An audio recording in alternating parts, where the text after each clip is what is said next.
হারিয়ে যাওয়া ও চুরি হওয়া 40টি মোবাইল ফোন উদ্ধার করে আসল মালিকদের হাতে তুলে দিল জলপাইগুড়ি জেলা পুলিশ। জলপাইগুড়ি কোতোয়ালি থানায় আয়োজিত একটি অনুষ্ঠানের মধ্য দিয়ে জেলা পুলিশের পক্ষ থেকে মোবাইল ফোনগুলো তুলে দেওয়া হয়েছে। হারানো মোবাইল ফোনগুলো ফিরে পেয়ে খুব খুশি জলপাইগুড়ির বিভিন্ন প্রান্তের মহিলারা। জানা গিয়েছে, বাড়ি ও কর্মক্ষেত্রের পাশাপাশি হাটে বাজারে বিভিন্ন সময় চুরি হয়ে গিয়েছিল মোবাইল ফোনগুলো। কারো মোবাইল আবার হারিয়ে গিয়েছিল, অনেকেই সেই ফোন ফিরে পাওয়ার আশা ছেড়ে দিয়েছিলেন। তাই জেলা পুলিশের কাছ থেকে সেই হারানো মোবাইল হাতে পেয়ে আনন্দিত তারা।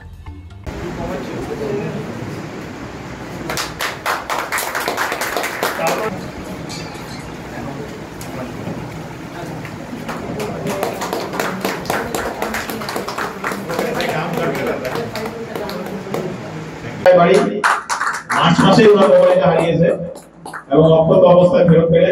की पुलिस बहुत काम करती है, लेकिन मेरा मोबाइल मिल गया, इसलिए आप लोग को बहुत बहुत धन्यवाद।